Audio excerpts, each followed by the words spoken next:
Welcome back to the Toasty and Gladman Invitational, of course brought to you by Tempo Storm and Red Bull. We're doing it. We got one series out of the way, one semi. We're going to the next semifinals, Murloc Geniuses versus Team Feedem. Kala, fun, exciting series in game one. Team 12 doing their thing. On the other side of the bracket, it seems like these teams are going to be a lot more standard.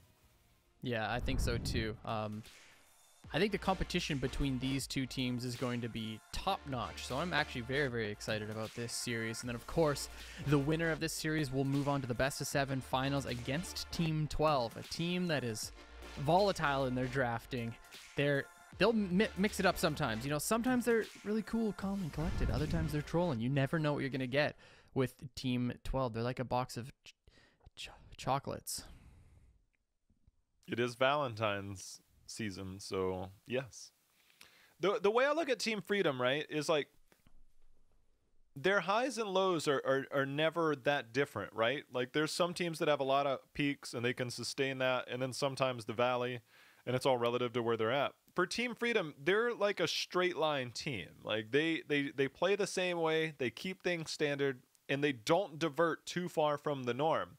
But we also saw in the playoffs going into BlizzCon, that was exactly what a team like Tempo Storm was able to counter, is that Team Feedem, yes, they're strong. Yes, they can pull it off and pull off a lot of, or Team Feedem can pull off a lot of those victories, but sometimes you need that extra X factor, which is why they brought in somebody, or they were trying to bring in somebody like Hosty. They also have Kira back for now, who's one of the most confident people that we have. We heard yesterday in comms, that confidence was there. And so that team, if they can play around that, they can take this victory. But for a team like Murloc Geniuses, they have the experience with a strong core, but bringing on Leon Black to man that front line. You mentioned maybe that might be disrupting some of the communication and shot calling. We'll see if that got shored up since yesterday. Yeah, we'll have to find out. They looked really good in a lot of situations. And, of course, we got the Unless meme from the Murloc Geniuses yesterday. So no matter what, we can be thankful for that one.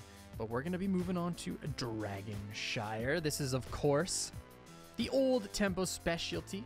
I wonder if Murloc Geniuses have anything, I guess, super strategic in their back pockets. Well, yesterday they were...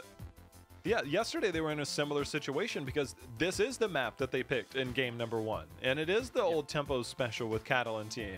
But it was also the only map that they lost yesterday, which was probably the most surprising part. So see if they change anything up between yesterday and today, or maybe Team Feedem, maybe they saw something different. This is a map that one of the few players that will run Muradin is Zugrug. And this was the map that when it was last summer, they ended up doing some studying on Korea, saw some things. So Nubarak, maybe Muradin, kind of likely when we look at a player like Zugrug and the team that we're going to have. So there's not necessarily the worry about the warrior choke bans that we would have against some other teams. All right. Jumping in to Murloc Geniuses versus Team Feedem. Luxuries of first pick and first ban for Team Feedem. We're going to see what they decide to remove from the equation here.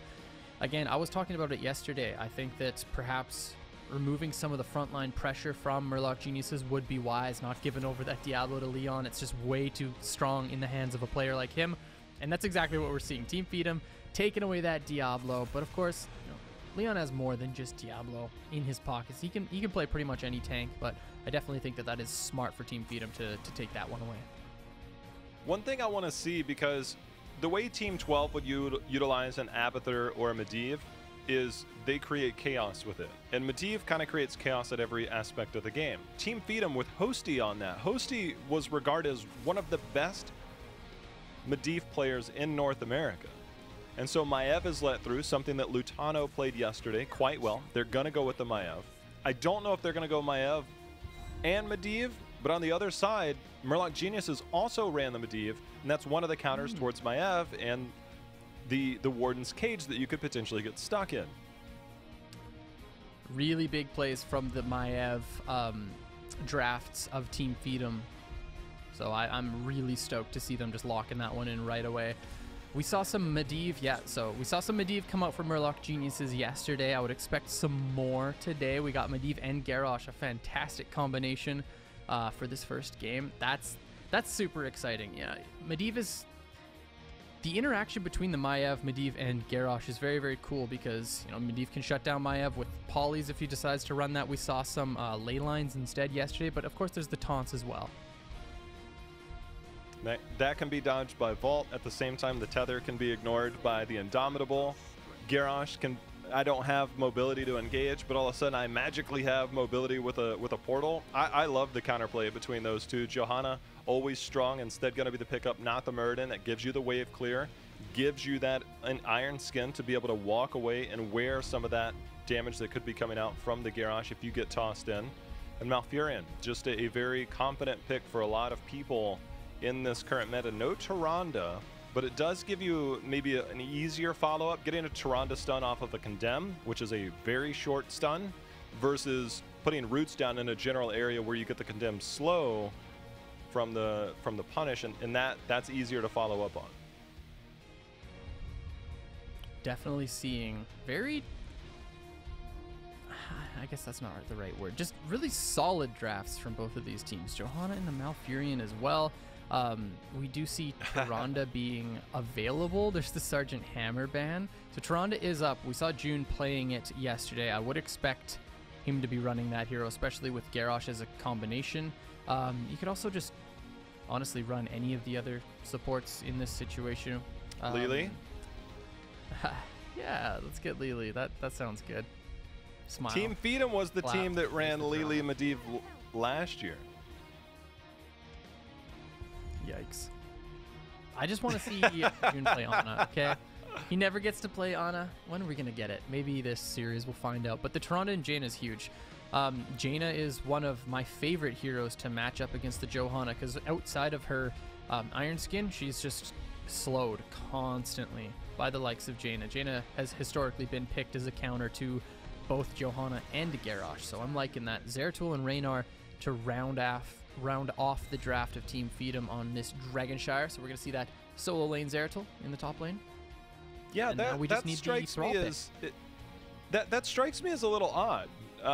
You know, I don't mind a Zeratul. Zeratul has okay wave clear. It's more about the team fight potential that you're going to get later in the game against the lack of mobility between a Tyrande and Jaina, but then the Medivh can protect a lot of that. As you mentioned, the Polybomb could be a thing. There's the Imperius. That's going to be the solo laner. But awesome. Zeratul over a Thrall, or, by the way, Dahaka is completely absent from the picks or bans here. Yeah, it's a very different feel when you go really aggressive with the melee assassins. So there could have been a Thrall for Murloc Geniuses as well instead of the Imperius. But yeah, the Zeratul, okay. So both of these teams have, I think, fantastic compositions. It's mainly going to be... I like the fact that there's a Medivh on one side to stop from the poke damage from the Zeratul, as well as to maybe stop the pace of the Void Prisons, because if a Void Prison comes out, and obviously Medivh's likely not going to be in it because he starts out in the bird form, but if he is caught in it, that's a yikes situation. But he can also stop that follow-up damage on the Void Prison from happening with the likes of either of his heroics. So I really love when teams have drafts that have very clear plays and counterplays involved. Yeah, the drafts, this feels, it matches the teams, it matches the map, and it matches the counterplay on both sides. It's pretty exciting. Yep. We got Murloc Geniuses. They're going to be on the left here. Biggie will be bringing the damage on the Jaina. June, we know him supporting, as always, on the Tyrande. Cattle on Imperius, still playing something of a tank role, but look, that's a solo laner. Leon Black, he's going to be on Garrosh. Fan, be flexing it over on Medivh.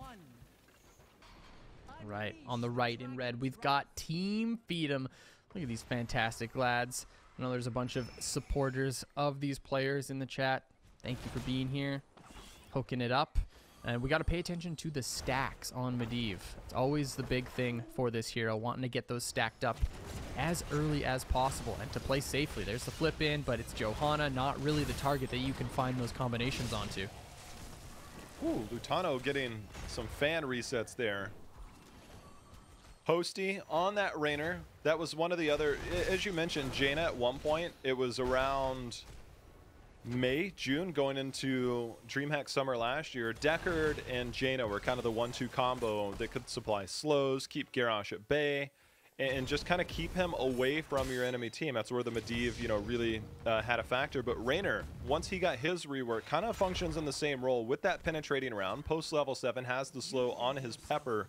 So Reynad is a good option since he got reworked. So it's one of those things that Garrosh will have to be careful in terms of how and when he engages. But I can't stress it enough. The Medivh factor just changes the game entirely, not for one team, but both teams. So the counterplay options are fantastic here.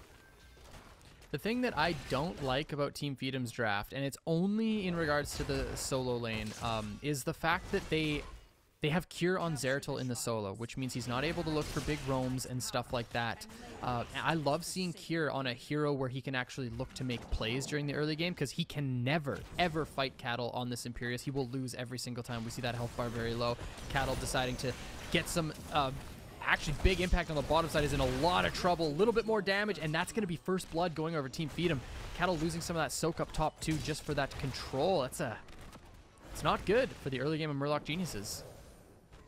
One thing this is going to make difficult, Jaina, is one of your primary clears here. Leon Black, though, just simply says, Lutano, welcome to my world, but good play getting that E out before the vault, making sure that when that has time. And this sieging up, Jaina not here for clear. Fan would need to hit heroes as well as the minions to make sure and track those down. Instead, an entire wall now has fallen. Zugrug and team continue to walk forward. Biggie finally back in the area. And now they're able to clean this up. Blizzard maybe a few seconds early could have clipped maybe the wave and the siege giants if we waited about 2 seconds. So the 4-man of Murloc Geniuses is pretty much in a losing situation because Fan is the mid lane flex here for Murlocs, which means that mid clear is way easier for Team Feedem. Like we see Maiev just jumping into the mid lane, just really quickly clearing and then looking to make rotations into the bot lane. And that will be happening over and over and over because Medivh isn't a hero that's known for his wave clear. The other option is sending, just like this. So Fan is forced to play at his towers and pretty much be irrelevant in the team fights, not able to get stacks, not able to look for portal plays until the wave is cleared. So Team Feedem just have the pacing in bottom lane way over their opponents. Yeah, and now that's having an impact here. That means Medivh late. This is such a perfect point that you that you got out there, because that is the difference, right, between having wave clear and not having wave clear. Fan, look, he did everything he could. The objective is don't lose minions, don't lose soak. So he stays there. That puts him behind in rotation. Your Tempo Storm roster that you were coaching last year, look, you guys were the ones that ran Thrall like crazy as that flex option. Medivh is great, but he doesn't have the wave clear. Thrall used to be that roaming one who could take care of the mid and then roam down. Instead, it's Maiev for Team Feedem, who has that playmaking potential that can clear the wave and then come down and make that. And now, just like that, they pick up a camp and they're looking at Fort, all due to that mid-wave clear that you pointed out. Murloc's other option is sending Jaina mid, but then you're just completely moot when it comes to the team fight. You're not going to outduel Team Feedem with a Medivh as your main damage dealer, right? It's just not going to happen. So the only thing that Murloc Geniuses really have going for them is this winning top lane matchup. And Cattle, despite winning the top lane, it's an Imperius. It's not like he's just going to take your wall super easily and out-rotate in the double clear. So every way you look at it, I feel like Murloc Geniuses is in a little bit of trouble. Well, take maybe that Imperius and turn it into a Dahaka or a Malthael. Now all of a sudden you have the flexibility to double soak. And so the lack of wave clear, look, they can easily turn this around, a couple big team fights, and this comp looks god tier, right? But if that's a Dahaka or a Malthael, you can then rotate between that top mid. You can supplement some of the soak if need be by body soaking, but then the Medivh can leave early, something like that. And that's why wave clear is so important in competitive, because of moments like that. We're looking at 2 kills to 0, but a full level lead. That's not due to the experience from the kills. That's due to what the wave clear and the kills that were picked up have afforded Team Feedem. They've put themselves in a commanding lead here just 5 minutes in. Cattle, again, going to be forced into that situation of wave clear versus duel, and he's choosing the wave clear this time. Leon needs to get out of dodge. He has the Medivh, should be okay. Lutano looking for a big tether there, but just getting the front line. Leon still in trouble, doesn't take the portal, can't quite reach his arms through, and that should be the first objective of the game, going over to Team Feedem if Kira is able to sit on top. But it looks like the dueling from Cattle is just too much, and like Cattle's in such a weird position. Does he stop top cap or does he get the wave clear, eh? At this point, Medivh's coming up, so it looks like it's just going to be a bit of a bait. Maybe Kier dies on the top side, but look at the Hyperion coming in. Team Feedem don't care about the objective. They are literally running it down on bottom. Get a kill, take a fort. Get a kill, take an entire keep wall. They are just dominating this early game. I didn't see if Zugrug finished his level 7. You get that punish onto 4 targets. If not, even if you hit 2. But remember, the 80-second slow that I talked about in HGC, it's 80% now. It's crazy how things change in the matter of a few months. Real big lead here for Team Feedem. The Void Prison is available, but keep in mind, folks, level 10's just on the horizon for Murloc Geniuses, and they have a Medivh. They have lots of lockdown with this Garrosh as well, so we got to be looking out for these plays. It's going to be a water alley picked up for Biggie, and Biggie made some big plays yesterday. There's a huge stun on Kier, and he gets absolutely deleted. Nice pick by Murloc Geniuses. That's exactly what they needed. Taunt to follow up the poly as well. Johanna goes down. Murloc's just banging at cheeks.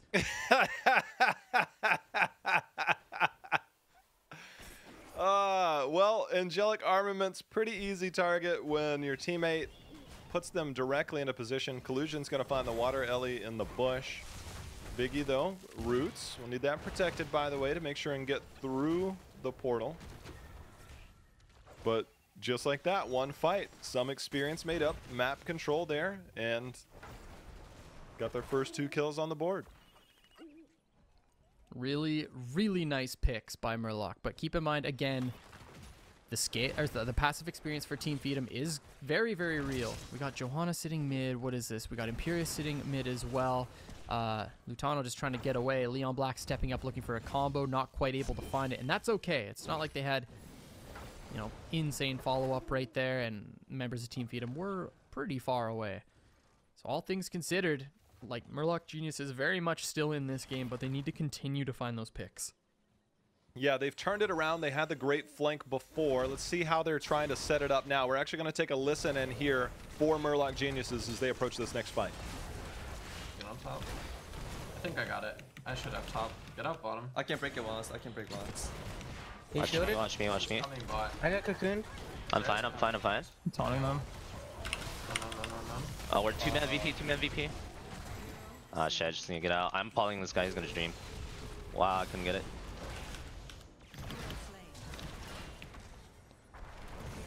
Damn, what's the 37 stacks? That sucks.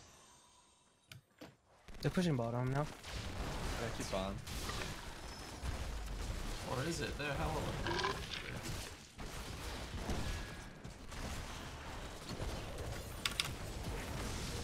a... No! Oh, nice try.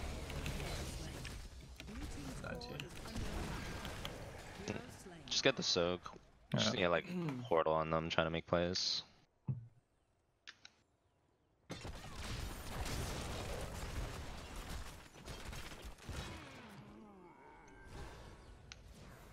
I'm tapping mid. There's no way anyone could have made it here, no? Do you think? They might get on bottom. I'll be between, like... They might go on bottom. That's their play. Yeah, fight us in mid. Who's in? I'm just anchoring mid. Not me. Me. They're gonna fight. They might fight mid. Yeah, they're here. Yeah, shoot Leon. Kill down. Yo, Jaina's bot and 2 are dead. We got it. Play mid. Mid, yeah. Mid wall or mid forward is really strong. I They might actually just don't have damage for this. Jaina's not here. I'm just stepping in, dude. Jaina's not Can I here. split They have top no if you damage. need me? We kick Yeah, you're good. They have no damage, dude. Okay, I'm getting top for it then. Don't fight, don't fight. Back up, Toasty, back up. They're gonna port on. Yeah, they wanna fight. Don't give in to them. Yeah, there's all 5 here. They're losing like 80 waves top right now. Can we rotate and cut the wave here? Like cut the rotation? Nah, I think we just stay. Just keep let Zara get value. 1-4, but There's an Imperius here. like safe. Okay, Medish. Yo, I'm gonna group. I'm coming. I'm finishing 4, guys. Finish 4. Finish 4. Portal beyond. Watch the I need to top. leave. I'm in a bad spot. Need to leave. I'm out. Be safe, guys. We're 2 levels up. Only way we lose is throwing XP. Reset. Knights, I think. Knights. Insane passive XP. Knights top 4. Yeah, passive XP is insane right now. Huge passive. I'm resetting right now, guys. Careful. Kala, everybody knows their role for both these teams, but every time Team Feedem gets 1 or 2 kills in these fights, they are capitalizing, and it's like maximum efficiency every single time they get a pick. Dude, I really like the way that Team Feedem communicates with each other. It seems like they're just well above every opponent so far in this tournament when it comes to just the clarity of their comms and just the way that they're playing the game. Lutano getting flipped in, stunned up, big taunt by Leon, but the Void is there to stop the push. That's a textbook tragedy. Now silenced is Jaina. Biggie trying to escape this one. Lutano gets that kill. He finds the vault again. Oh my god, Kier, that was the most clutch VP. You're going to see Cattle just able to get through the portal. Cure trying to make his way back in. I think he had a Vorpal on there. I couldn't tell if it was Blink. I looked away. But either way, they get another kill. That VP was money. It looked like Lutano was down for the count. But the big plays there made by Team Feedem. They have no fear. Up 3 levels as they continue to push in this top lane. Total control. You're rounding that point of the game, though, where you're 12 minutes in. You're 17 to 14. Look, the next shrines are active in 20 seconds. You have talent to your advantage. But a DK ending at this stage of the game is not easy. So they're actually going to double camp. This is the old tempo special. You double your siege and your night camp down at the bottom. And maybe you just walk up and siege. Jaina does well to clear, but Kala, you're this stage of the game. You don't have that big of a lead. It's really early. What do you do for control if you're on the side of Team Feedem?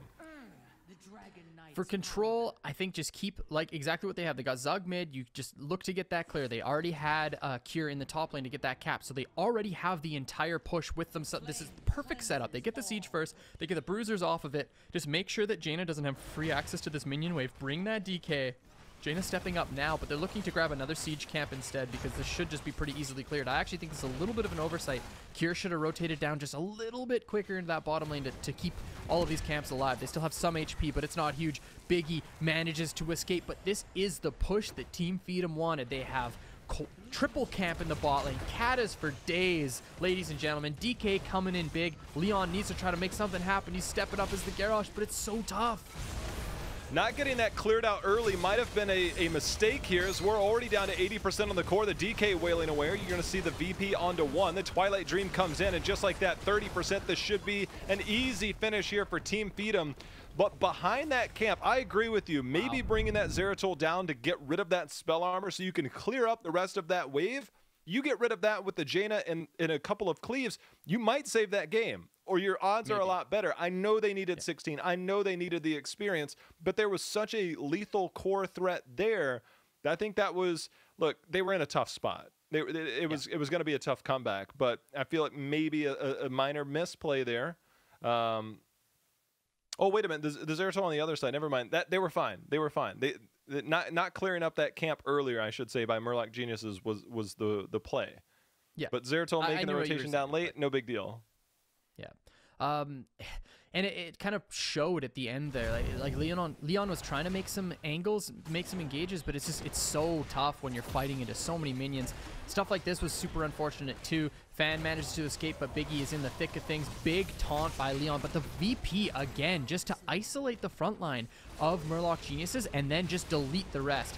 We heard in comms Fan saying that he was trying to poly collusion on that silence, but he still gets it and kills Fan. And I believe Fan had 37 stacks on the Medivh, and they are all gone. Legend says that the stacks are still on Dragonshire to this day. Oh man, and it's like it's crazy. Apparently Murloc Geniuses left 80 waves in the top lane as well, but this was another money VP. I mean, right here, that should have been a dead Lutano. Instead, clutch VP. Just absolutely money. Collusion walks forward, hits a fatty Twilight Dream onto 3. They use the containment disc to isolate 1, while Cure team goes and cleans up another. Cattle able to just make it out as Cure goes in, tries to get that final kill. But what should have been a bad situation turns right around. Cure made so many plays that game, it's almost like the guy never left, dude. It's insane.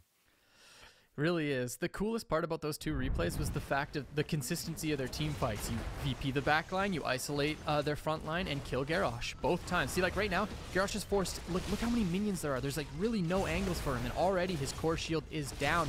Very little that anything can do, or that the front line can do at this point. VP comes out, still just huge damage coming through, and there's just nothing that can be done Murloc Geniuses needed to try to fight past, but if they did it any earlier with the portal, they're fighting into spell armor. You talking about the fact that Jaina wasn't able to clear up that camp, it's super true, man. Like, if they had that camp cleared out maybe a little bit earlier, the Bruiser camp, of course, not fighting into the spell armor is what I'm getting at, maybe Murloc Geniuses would have been able to find a deep fight, but at that point, they weren't even 16, so it's like you're taking a talent tier down fight into a team that is performing better than you. Like, odds are against you right there. It was a tough one for Murloc Geniuses.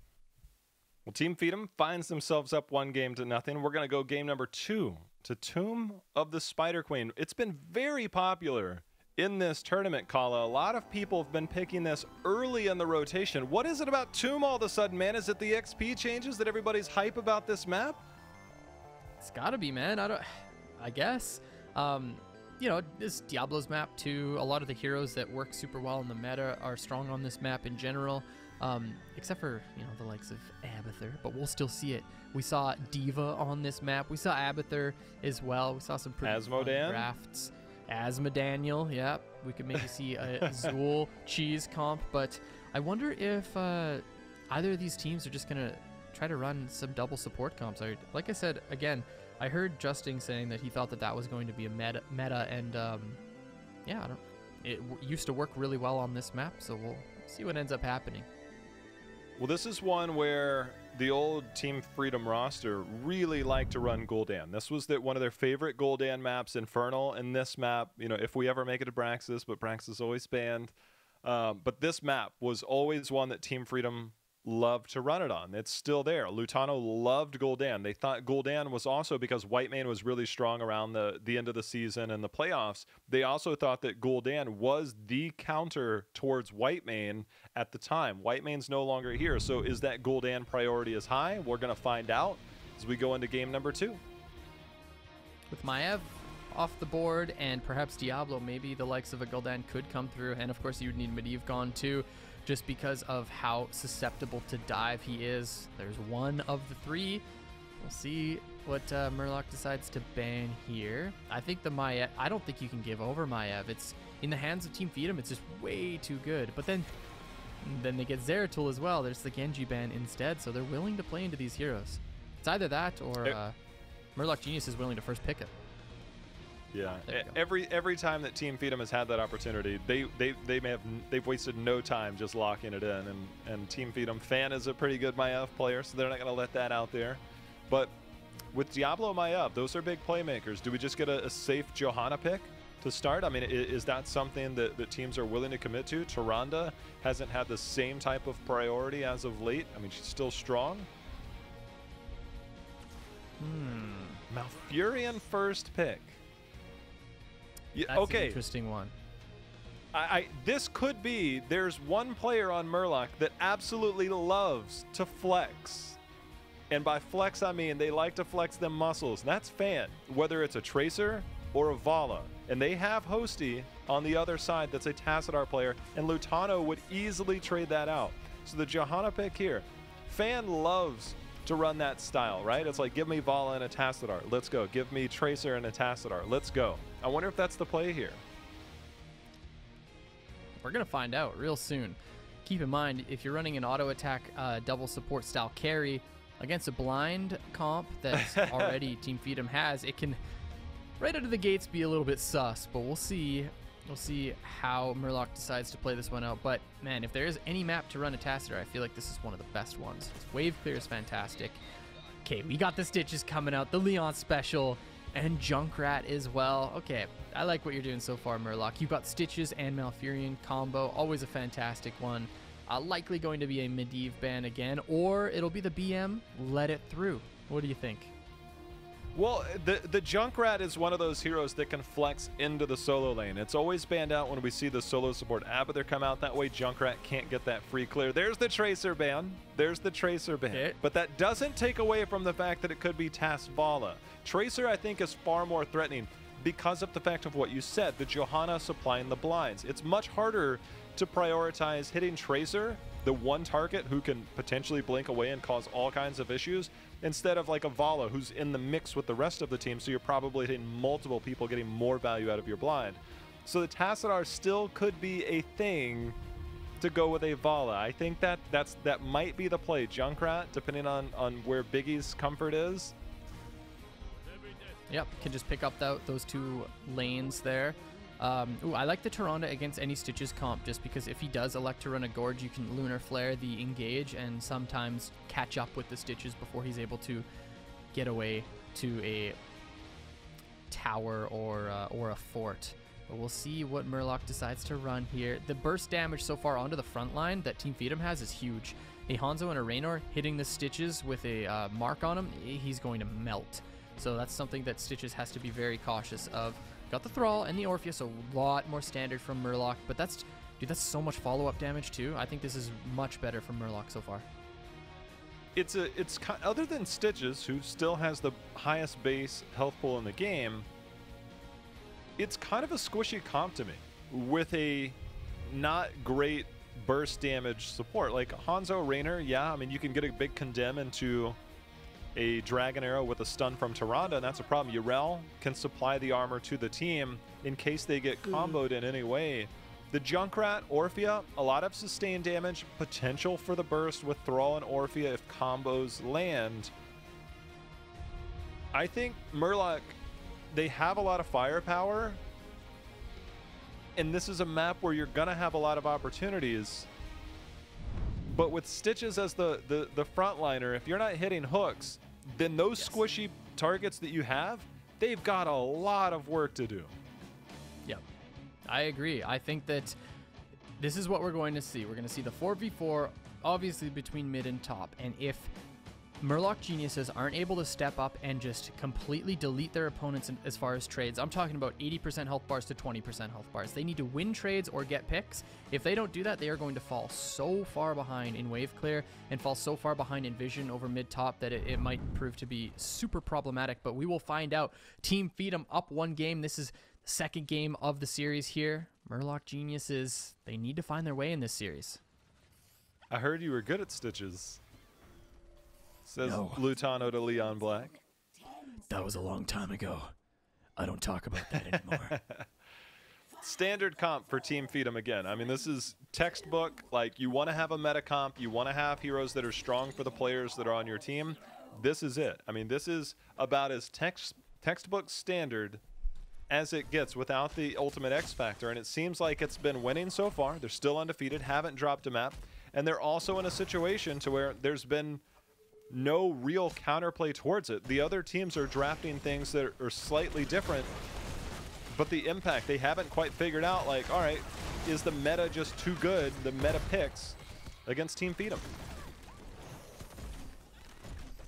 So far, Team Feedem winning this duel, running down the Hanzo as best as they can. Cattle not able to find the route onto Lutano, so that's going to be a bit of an issue, but this is what I'm talking about. Murloc Geniuses need to be able to step up into this vision between mid and top, find some hooks, find some routes, and find some damage, and really start just winning these trades, or else their comp will fall behind. We'll see if they can find these successes in this early game. I mentioned that high health pool by Stitches. We got Hungry for More picked up at level 1. So getting those globes, every time you get a globe, you get more base health. Every 15 globes, you get more movement speed. This is a great map to get globes on in abundance. Yeah. So I like this pick. I'll be really curious as we get to the late game how many stacks we're going to see for Stitches and how this build unfolds. So I'll be keeping my eyes on Leon. But nice concussion mine. Biggie able to dodge the stun. That could have been really problematic for Biggie if he got hit by that one. But yeah, I'm excited to see how many of these globes come in for Leon and how early they show up. But so far, Team Feedem just doing a nice job of clearing these minion waves, not getting hooked, not getting rooted. Obviously, if Johanna gets hooked and rooted, going to be able to walk away from that one pretty easily. But any other target on Team Feedem is sensitive, can die off of that engagement. So I'll be looking for this. And there's the good one. Onto Lutano, gets rooted up, and he should be going down, but he jumps away. Collusion, you were a friggin' legend. And Fan dies off of that? In what universe? I mean, it's funny because I watched Lutano and it was a blind hook. So credit to Leon because that was a hook where he's like, look, I'm predicting somebody's there because you don't have vision in that situation. I'm pretty sure Moonfire didn't connect on that. Lutano ended up trying to dodge but juke himself back into it. And the hook route follow-up was beautiful. And then the Elun's chosen plus the damage coming in, and all of a sudden it's like, oh, Tyrande is a pretty good healer. Also, we've got the True Shot Aura, by the way, supplying more heals, more damage. I still can't believe that he landed a hook, got the perfect route, damage follow-up was there with decent burst. Yeah. Fan dies because of it? Like, that is a yikes from me. Really nice damage over onto Fan, but Cure taking a bunch as well. Zugrug in the thick of things, taking hecka damage from Murloc Geniuses. Might be able to walk away, likely not, though. I don't think Collusion can keep this one alive. Hosty doing some damage on the backside of the fight, but that is a kill traded for Murloc Geniuses, putting themselves on the board here. I mean, those are insane heals coming out for Collusion, but that is just overwhelming damage, and Fan and team were able to finally get one on the board. Look, it's all about hitting that chop. Look, you've got a lot of sustained damage between your Junkrat and your Orphea, but you have to land the chop. And so far, Fan has put himself in position every time to make that happen. There's going to be the slow Cure forced to jump out. But the follow-up for Murloc with this composition, it's such a high level of execution, but they are making it work here in the early game. Utano just sitting on 10% health. In the top lane, needs to be careful.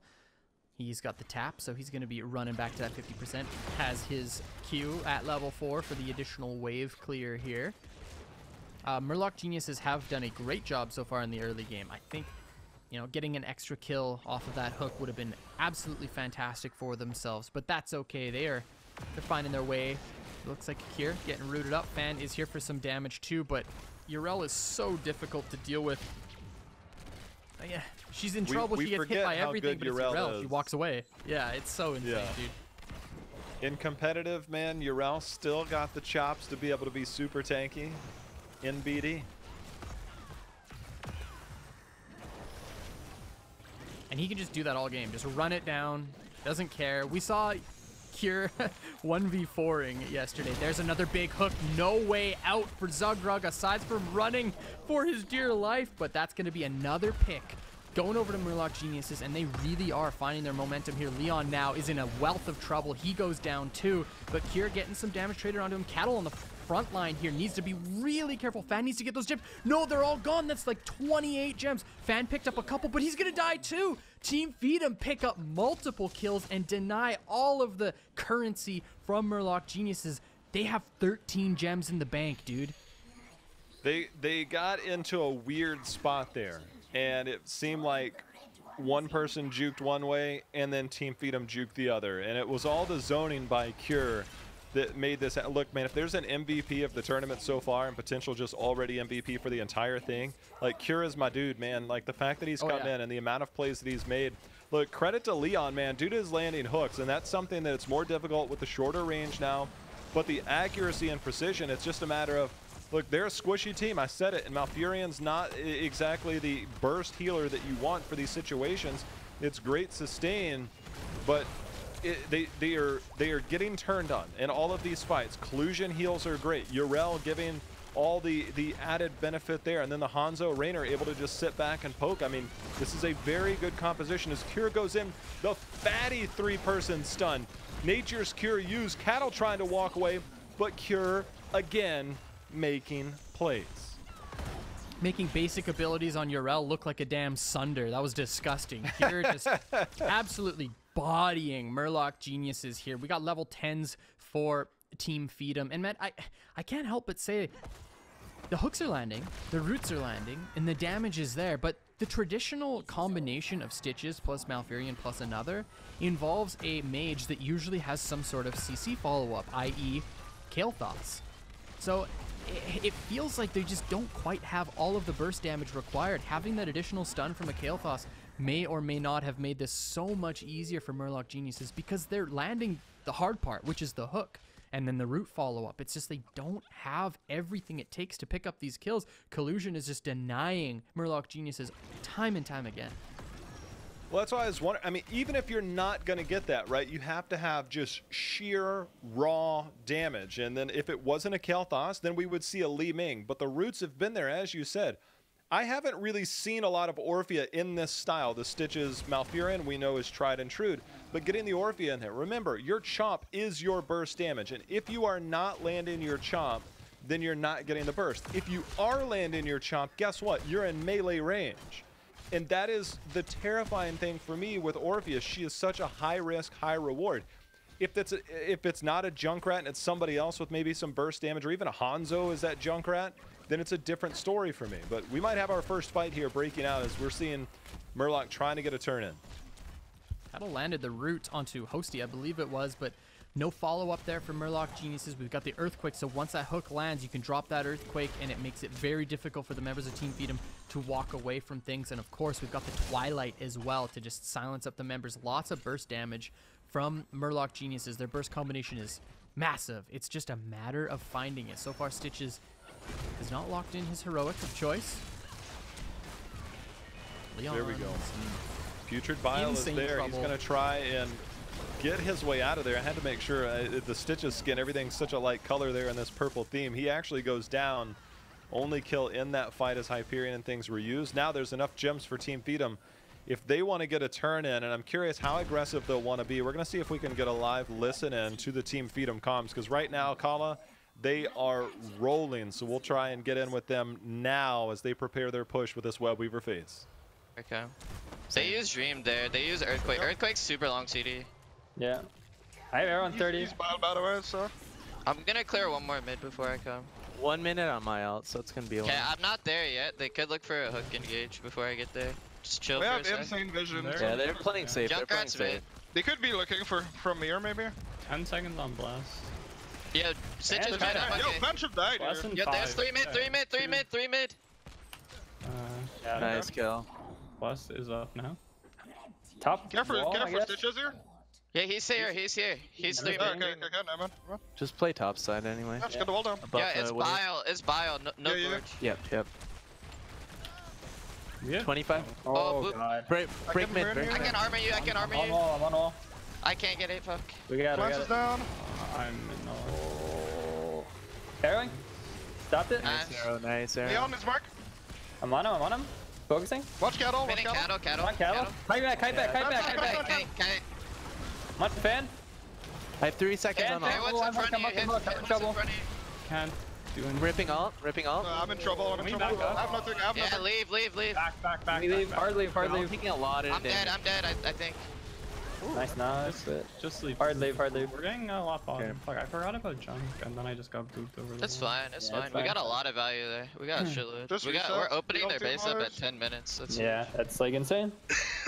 I don't think they've turned in gems yet either. 16. Oh, Caddy's go. Just care, I'm dead for a bit. This is their opportunity to turn. Yeah, They they're all have like the money bot for side, it. so I'm just. They're gonna be 13s as well with the turn. Yeah. Okay, they're here. I think they're doing. Mid. We didn't get the keeps down, unfortunately. As long as we stop either junk or mouth, they 2 don't keeps have are it. so low, dude. With hyper, we could easily get that. Yeah, we just have to I'm get that on pressure again Hypers. before we can. They're Are gonna we turn playing top. It looks Stall? like. I'm getting siege. I think it might just be. A Yeah, good yeah, move. we can 4-man stall. You can do it. We can 4-man. They're showing in. Remember, mouth and I'm junk. watching bot side. As long as we stop mouth or junk, it looks like They're it's going stopped. top, right? Yeah, it looks like it. Yep. Yeah. Yeah. I got this. I got bot Let it out. crash. On the way up, guys. Anyone have this?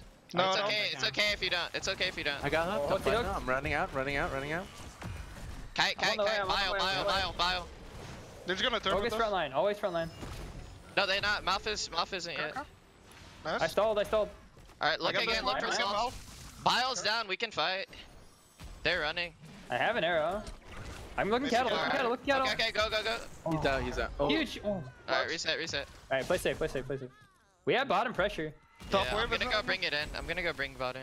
Keep watching. There's turn. also top. We can push out top. I'm pushing They're out top. coming They're coming coming back. by. I'm They're doing running. nice, they're doing They're nice. doing hard. They're doing Do you want to stop Could them? we We're not 16. boss?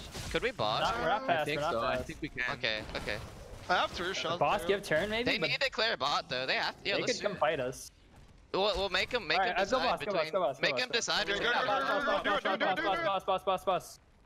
Alright. We're good. I'm gonna Yes. 3 shot after the storm. They're gonna Yeah, they had turn. to show first, I think. I think. Yeah, I mean, I just wanted to make him decide between that or bot, because Yeah. bot would have done. Kala, you know the boss is coming. What's the call here for Murloc?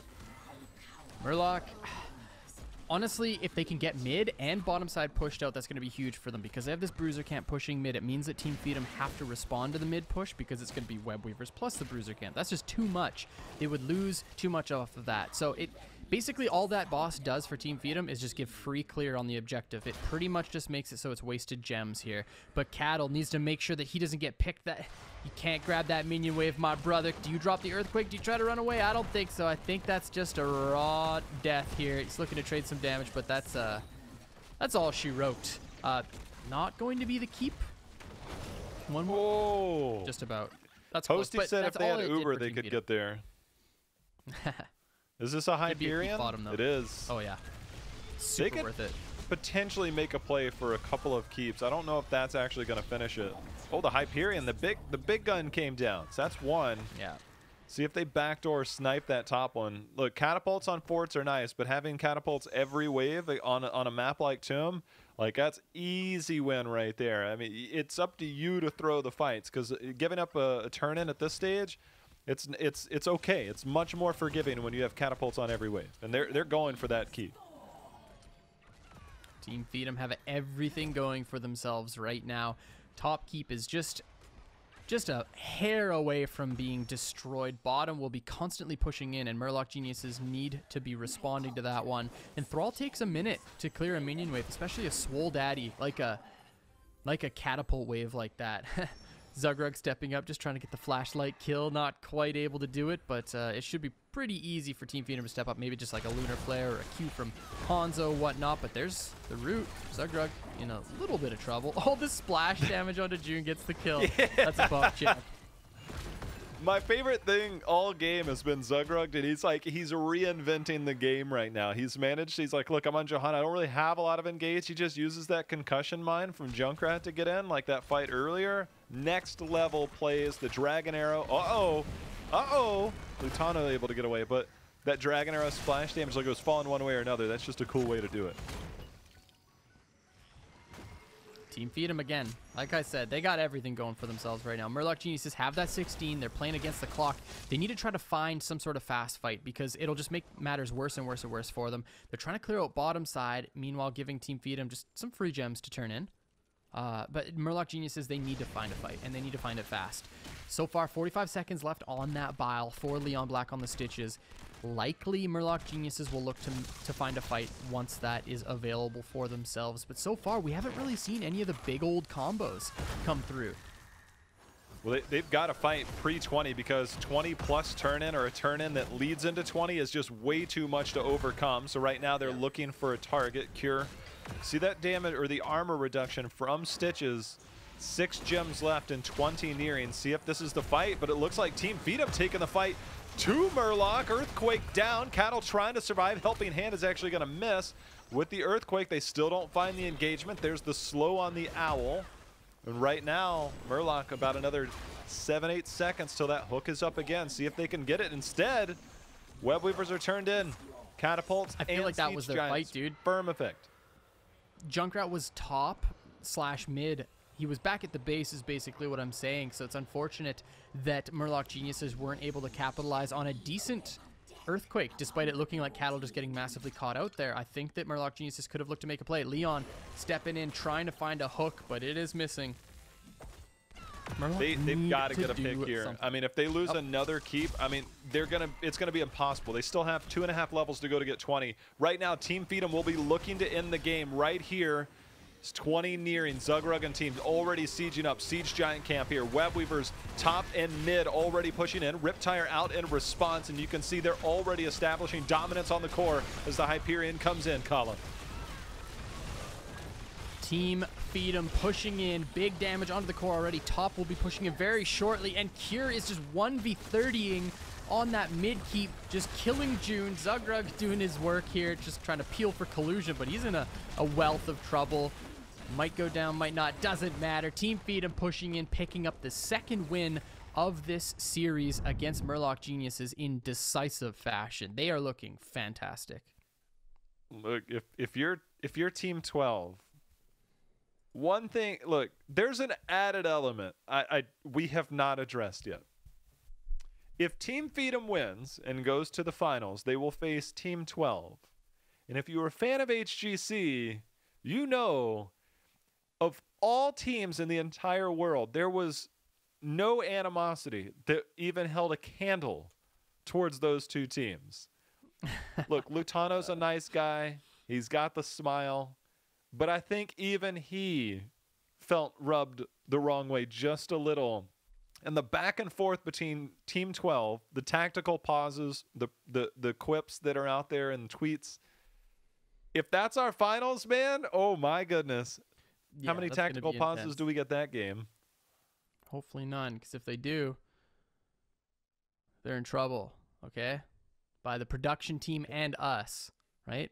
No, Take a but look at a seriously, couple that of would be the it. highlights from that last game.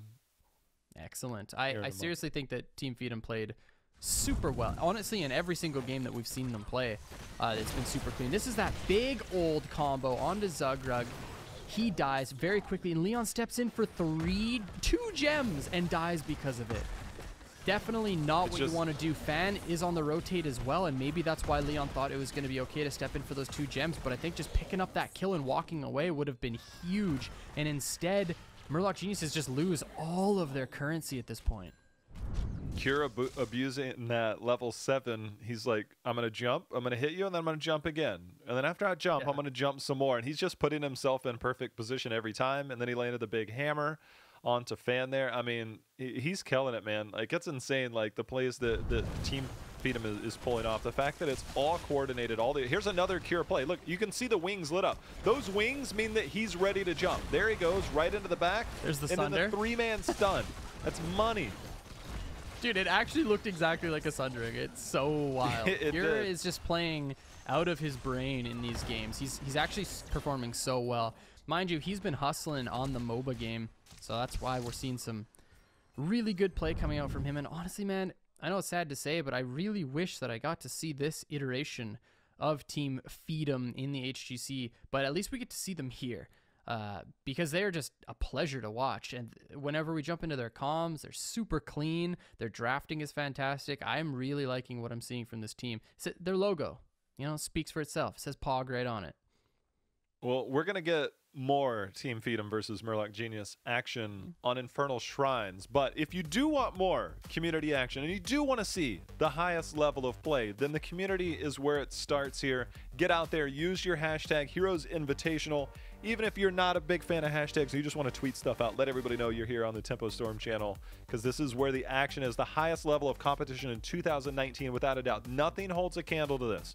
The level that we have here, the prize pool, everybody involved here, Tempo Storm and Red Bull, helping to make this happen. Get out there, let everybody know. Reddit, Twitter, Facebook, Tinder, wherever you're at, let them know you're here watching. That's where it starts, is in the community. Infernal Shrines will be our 3rd game of this series. Got first pick, first ban going over to Team Feedem, banning off that Diablo. Again, I think it's very wise to try to limit that front line of Murloc Geniuses. That's smart. It's this is another good Johanna map. If you do want to go to Johanna, we saw the Task Tracer in our earlier series. You mentioned Sonya being a good map. There was once upon a time that a Sonya Tassadar on Infernal Shrines was like GG easy. Like, that was a thing back in the day. So many new heroes, so many changes. Maybe one of those sneaks a peek here on Infernal Shrines, but the usual suspects, Maiev, Diablo out, Abathur. Will we see a Medivh? Will we see a Zeratul ban? A different map, different meta. See if they just take away the powerhouse picks. Right, got that Abathur banned out, of course. Nobody wants to play against Abathur. I'm pretty sure we're going to see that a lot next series as well, especially considering the fact that Team 12 is just wanting to run it down with Abathur every game, and they're looking damn good doing it. The Garrosh band as well, but that opens up a Johanna for Team Feedem. Whether or not they want to first pick it is kind of up to them, and it looks like they will. There's the JoJo. Just, again, Zugrug reinventing the way to play the game as Johanna, but this is a great map for Johanna. With Cure, I don't know if we'll get, I mean, maybe a Blaze comes in, I don't know, but with Cure, it's been Yrel, it's been Zeratul, it's been these high-impact heroes that are really making the plays, and we kind of have forgotten Yrel. Yrel's probably not the most popular in your solo queue or your team leagues, And then it's like, okay, so we kind of forgot Urel existed outside of competitive. Competitive's back, and all of a sudden everybody's like, wait a minute, is Urel actually good? Is Urel a good player? She's more of a team hero, but still the individual play is they're apparent, and Kier making everybody see how good Urel is. Absolutely agree. She's always been super strong ever since her release. It's just, you know, once some of her tweaks came through, she fell to the wayside. And there you go, Jay Howe. You're welcome. It's a damn Christmas miracle. You got your Sonya. Alex Straza as well. The Shrine Control coming out from Team Feedem. It's basically like, yo, Murlocs, you want to run Stitch's mouth? Okay, what else do you got? Because we'll just run you down on the Shrine with our Shrine heroes. Johanna, Alex Straza, Sonya, that's actually a disgusting trio for this objective. However, same time, I want to see Murloc Geniuses step it up with their mage that they run in this composition. I do not want to see them run another Orphea because their combination with Orphea only comes in at level 10. I think they should seriously be considering something like a Jaina, an immediate burst combo mage, or something like a Kael'thas. The one reason that makes Sonya a pick here is the simple fact that Stitches is already picked up. Stitches does not do anything to a Sonya. Like Diablo, like you just flip Sonya, you interrupt. Condemn can interrupt the whirlwind of Sonya. Sonya now has, right now, some roots, and you can go Hurricane at level 4 if you want to deal with that. Stitches maybe gets a slow. Medivh, Malthael, look, neither one of them have any CC to stop the Sonya train coming at them. And that is why Sonya can be a good pickup. If there's no CC to really stop Sonya, you can slow her, but if you're not stopping her, that's when Sonya gets value. So this is a very good pickup right here, with the Alex Straza also able to supply quite a bit of value to Infernal. Murlocs might have some difficulties here. There's the Junkrat and the Hanzo as well, so just these two dirty backline damage dealers for Team Feedem. Hanzo able to capitalize on the level 4 Q to help with the objective. Junkrat with spread damage on the objective as well. Not even talking about the Sonya, Alex. Literally every single hero that Team Feedem is running is top-notch on this map. Murloc Geniuses have a way in these team fights, but it's tough, dude. There is one way, and if Sonya walks forward just to try and clear on the shrines, you. There we go. My goodness! Plus RNG. Well, there's some C and there's some CC, but Sonya whirlwinds forward through the minions, gets eaten, goes in a portal, roots and polybomb go down. That's probably the hardest CC you could get. And now you've got Kel'Thuzad. Look, I'm pretty sure Shadow Fisher is the pickup, but he has another heroic. I don't know if I've ever seen it picked in competitive though. Maybe once.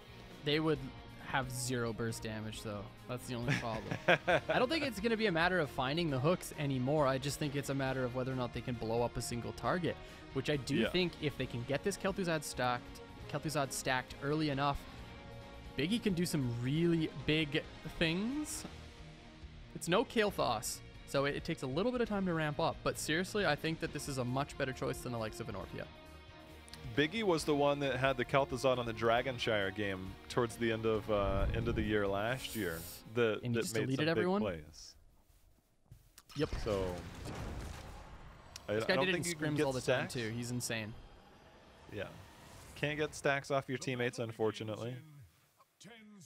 But 2-0. If Team Feedem wins, they move on to the finals to meet Team 12. The grudge match continues in 2019, but Murloc Geniuses, they're resting. They're putting their hands in the Kel'Thuzad basket. Medivh, Stitches. This is going to be a fun one, no matter how it shakes down. In Biggie we trust. Can he get the stacks? We will find out, ladies and gentlemen. But here we go immediately. Cattle onto that wave, starting out the clear. Wants to get as much vision over mid and bottom as possible. They have the Medivh, so that's literally the best hero in the game to do just that. Gonna have the actual. I love solo lanes like this where the two heroes actually duel each other. You know, it's no Urel versus Blaze where they're just sending insults at one another, not actual damage. So this is actually fun to watch. Lutano coming to lend a hand. Cattle gonna eat quite a bit of damage just from an auto, a dragon, a storm bow. That is super painful. And an interesting rotation. When you have a Junkrat and a Johanna that can both make sure they don't lose a lane and can also clear, then it affords you different rotations. I wouldn't necessarily endorse this for your regular games to where you force the top lane without going camps, but this is the one setup where you can actually make it happen. They're doing it as well to deny Kel'Thuz's ad stacks. So if they make weird rotations where they just send 2 people into the solo lane and Biggie's forced to pick up Soak in the off lane, it denies all of his stacks. So far, he has pretty much nothing. There's a really nice route onto Cure, picking up first blood for Murloc Geniuses. Nice rotation up by Biggie, and he's not even going to miss experience in the bottom lane because of it, despite Junkrat pushing that one in. Really big move there by Biggie. Yeah, that's what they need. I mean, look, man, if Murloc is going to turn it around, they need to pick up some momentum, and they need to do it early because the momentum in the first 2 games has been on the side of Team Feedem. Those early kills on Dragonshire netted the wall and then the fort and then the keep wall in each successive pick. And then game number 2, we saw Team Feedem come out with those early kills. They just, Murloc couldn't pop those kills early enough. So getting the first blood here, they're going to need to do a lot more. The concussion mine, Leon and team, yeah, look, if that's a different warrior, maybe you can stay there, but a Stitches, that's a walk away, we'll let you have it moment. Yeah, if he gets booped over, Leon is surely dead there.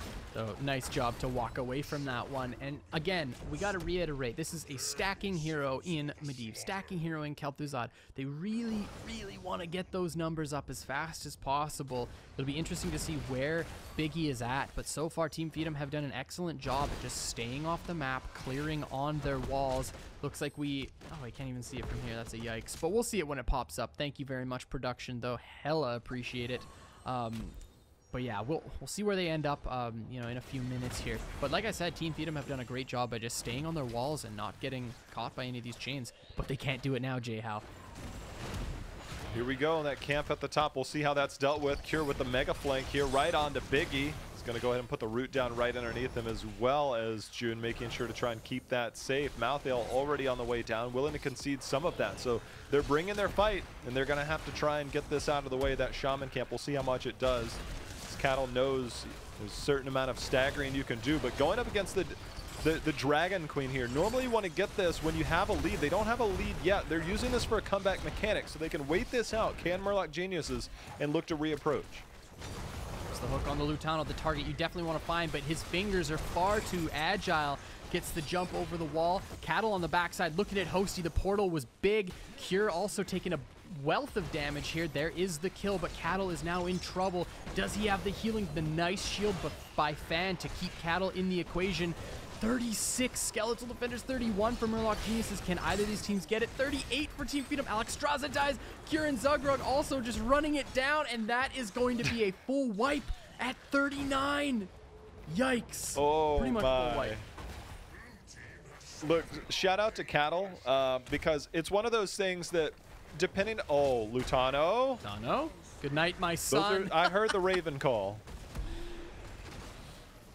Yep. But Cattle did a very good job. It's something that you have to have a lot of experience in the solo lane or know how the map works. He cleared the wave to a certain extent to where it would build up properly to defend the Shaman camp on the top so it doesn't snowball against you and potentially take down your fort. That's credit to Cattle and Cattle alone. Such a heads-up play. Then they come down, they not only win the fight, but they also get the objective that's going to be first fort down, 1 level lead, and 6 kills to 0. This is a hot start for Murloc, and they desperately needed it.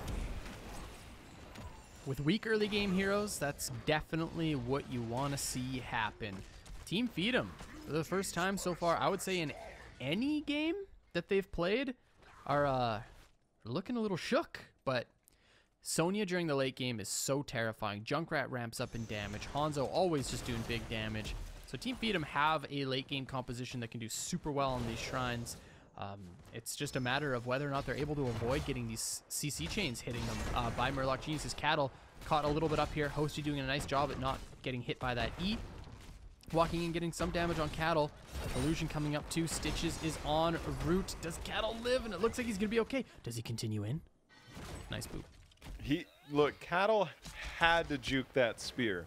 And at the moment he knew he couldn't make it through, he Wraith Strengthed in and was able to dodge it and then live and bought enough time to see if maybe his teammate could come up.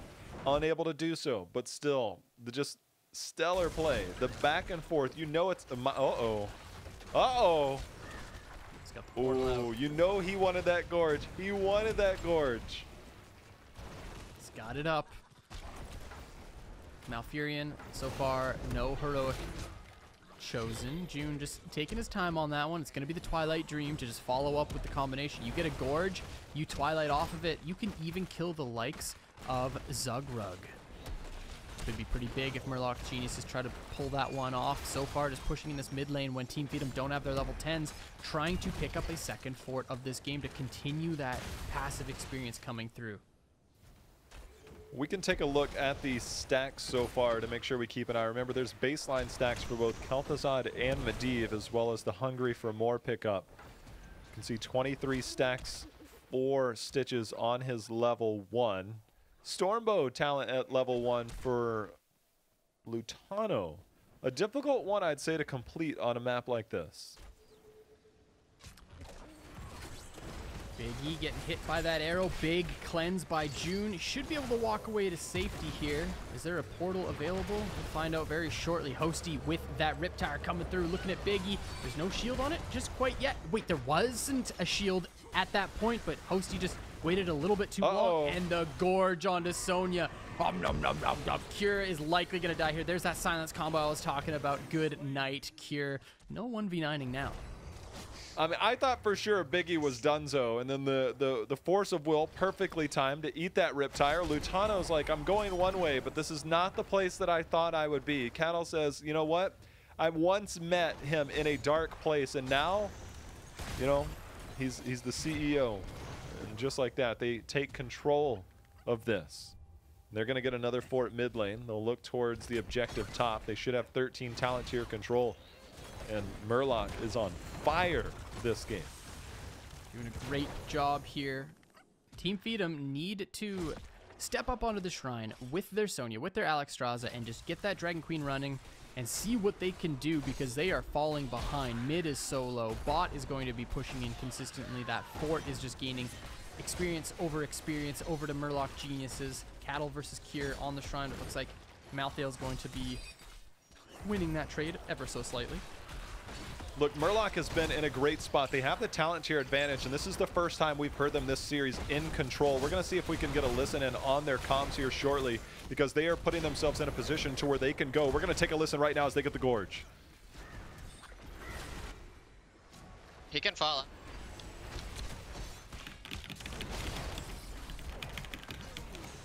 I got the shrine. Can we kill them? Back up a little bit. Okay, should go around, go around. Don't You beat the see Alex? You see Alex? You see Alex? Oh, Yeah, I'm with you. Alex. Yo, Lutano here. I don't have anything. I was I'm portaling us into Lutano. I'm dying. Be care. Yeah. Come on, Joe. Or the fuck this isn't Joe. Who goes that? Alright, careful Punisher though, we're Watch the low. jump, watch the jump. There's a tap. There's a Shield. tap. Yeah. You can bait it, Portaling into tap. I'm mid forts. We just need to get outer forts down. We should just push top. If we can get... Oh, I guess it doesn't matter. We don't need top right now. Just mid. 'Cause if Mid they is can't- like a fusion. Yeah. If they can't hide behind the fort. Let's just get this top wall though, we're already here. Yeah. Alright, I'm mid, so okay. They have to like Yeah, clear the those minion bottom. mid They might just or push they bottom. lose it. Yeah. And you can leave me here soon. I can finish this. You guys can Yeah, pull Alright, I'm going. Let's rotate. Oh, do you think we should have got this? I don't know. Nah. You're pushing bottom, I might be able to... Watch. Running down. Nice gorge. This kind I don't have portal. Oh, he helped you though. Okay. Just do as much damage as you can. I was slowing him. I was slowing him. He's perma-slowed. He's dead. Oh! Yeah, this guy too. Yeah, portal Oh, out. I can super mega deep flank if you guys keep going. He's demounted. I think there was a Right guy here. I'm over gonna clear here. this. I'm gonna clear this. I'm watching Cattle. Never mind. He doesn't have boop anymore, but Give it to... I get mid. Yeah, get mid, do camps.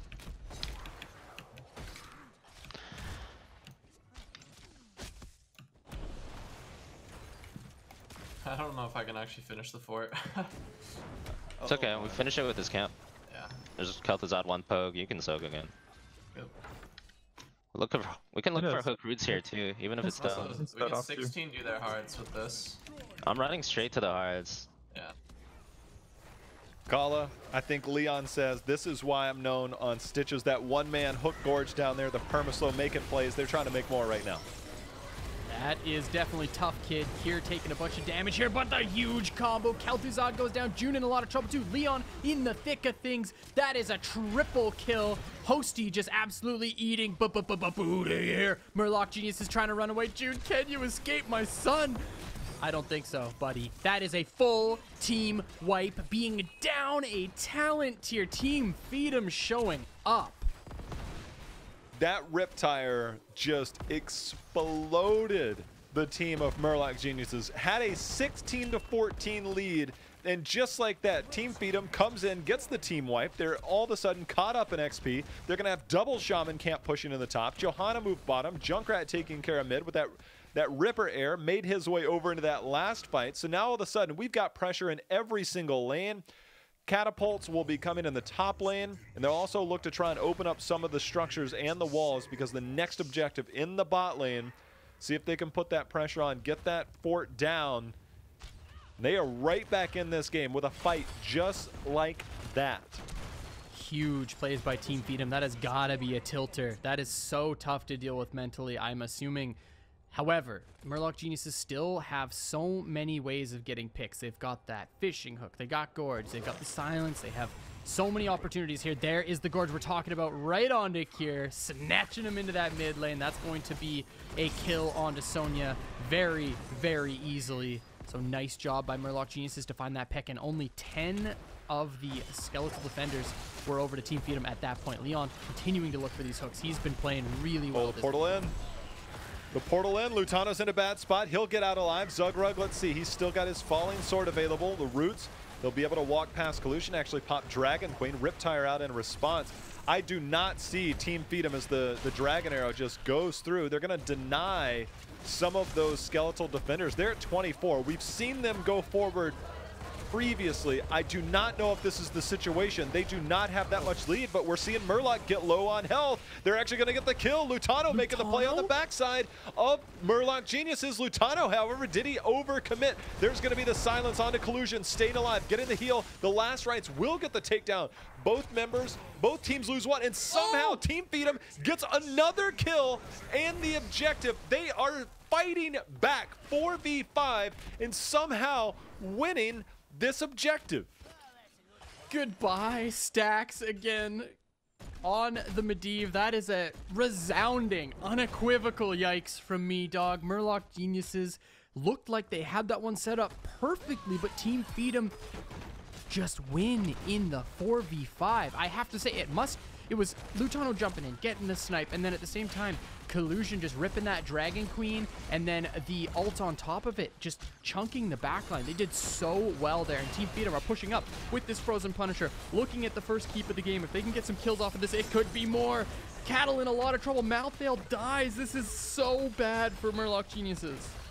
I mean, the turnaround in this game is just incredible for Team Feedem. If they got another kill there, it could have been lights out, but Alex Straza was the one just coming back, as we can see. 38 stacks for Stitches. He's trying to get there. He is a beefy boy, but the rest of the team has had much less luck surviving against this onslaught. And this team, now that Sonya's at 16 and 20 when we get there, Sonya, super tanky. But all it takes is that one pick. We saw the hook gorge that started around that shrine, and we thought, this is it. Murloc's going to take this objective. But Team Feedem fought back in spite of it and still have managed to come out ahead. This is insane. Absolutely agree with you here.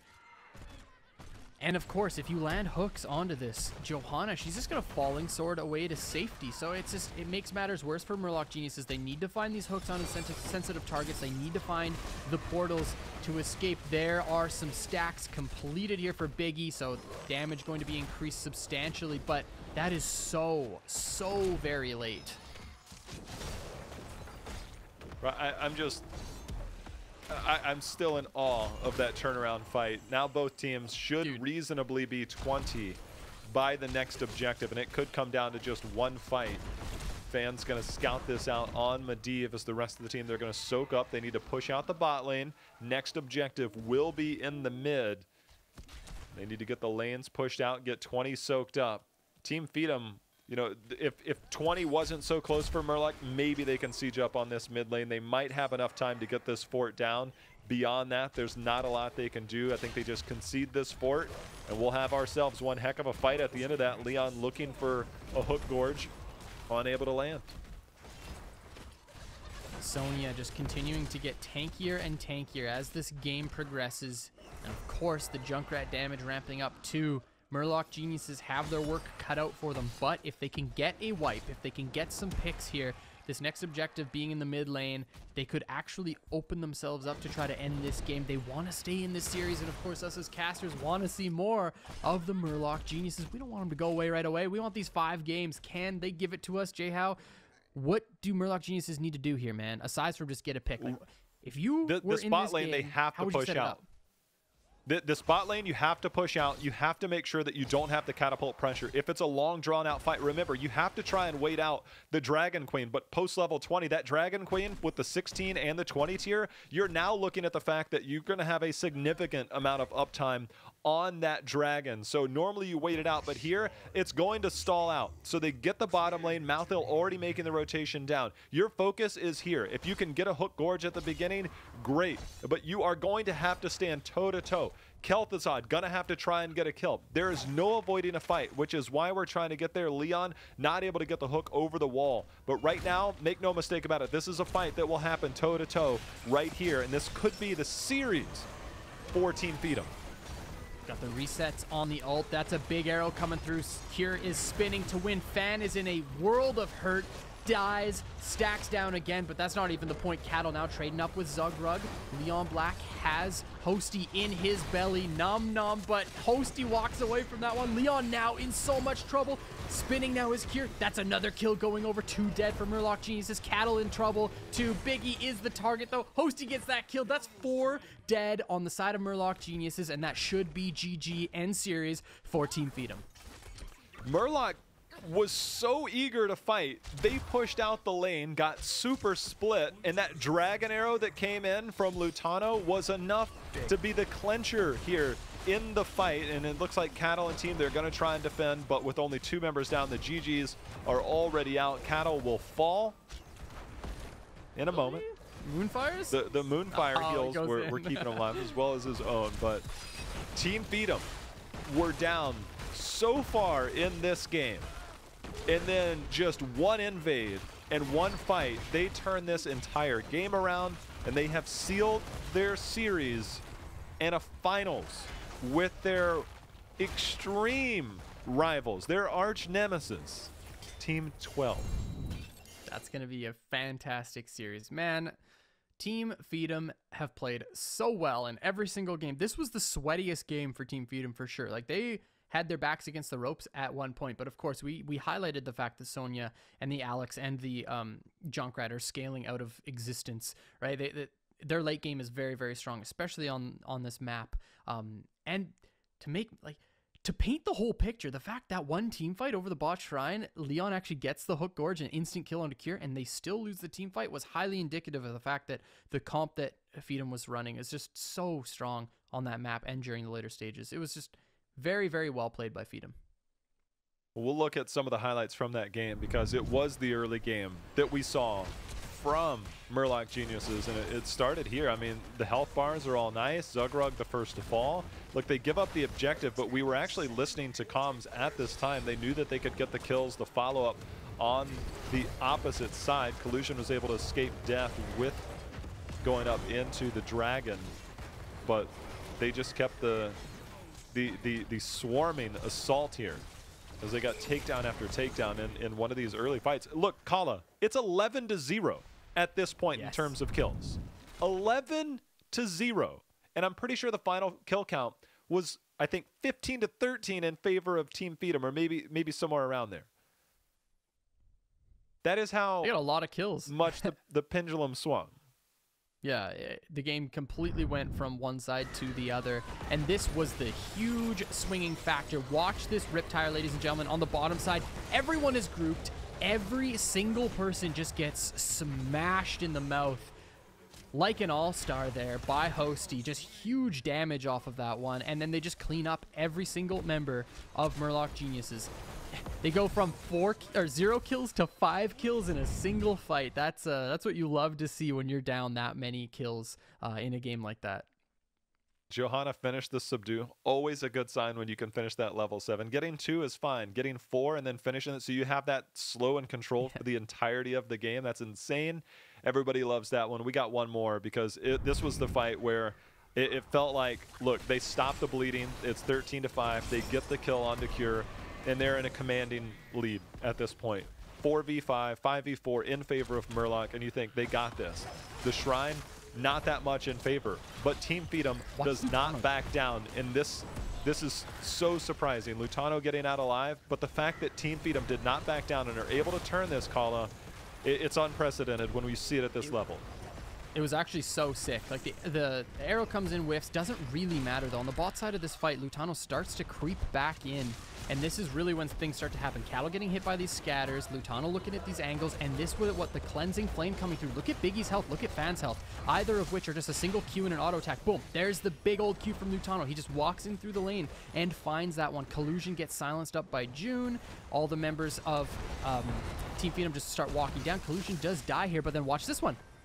Lutano just trying to make even more plays. Boom, bang, smashing Fan on the Medivh there and dropping stacks again. Lutano is just, he is the star aside from Cure. Dude, actually every member of Feedem are playing super well, but I loved this play from Feedem.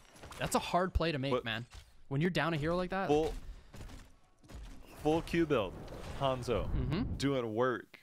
I mean, all it takes is getting that range and then the damage, and I don't know if he had finished it at that point, but the range was there, and he was just a sniper. I'm glad you pointed that out. It was something I missed in the early part because the dragon went up, but it was Lutano, and here's another one where the team got split.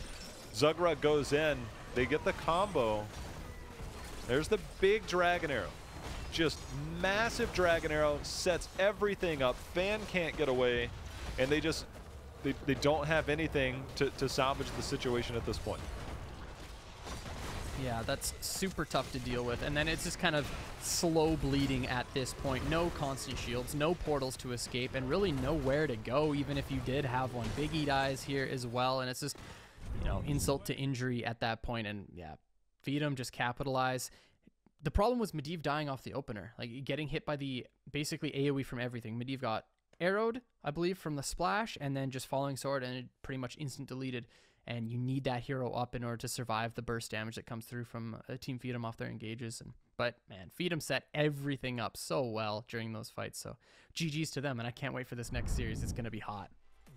Well, speaking of setting things up, that sets the bracket up to have the finals. Team 12 still doing it in Team 12 fashion with their off meta, but sometimes meta drafts, and Team Feedem playing it by the books every step of the way. You could not have two different teams. Team 12, the loose, have fun, do whatever you want style. The blue-collared, work hard, play meta, do everything by the books. Team Feedem, the personalities are different, the teams are different. We now have what is probably the most epic final you could imagine, and then you add the grudge match factor on top of it. All of a sudden you're like, wait a minute, like I came in, I'm like, we got 8 great teams, we got a lot of the biggest names here, but now all of a sudden it's like the way it's played out, I kind of forgot about this element. I'm like, this is exactly what you dream of when you want to run a tournament like this. So this finals, man, I'm super hyped for this.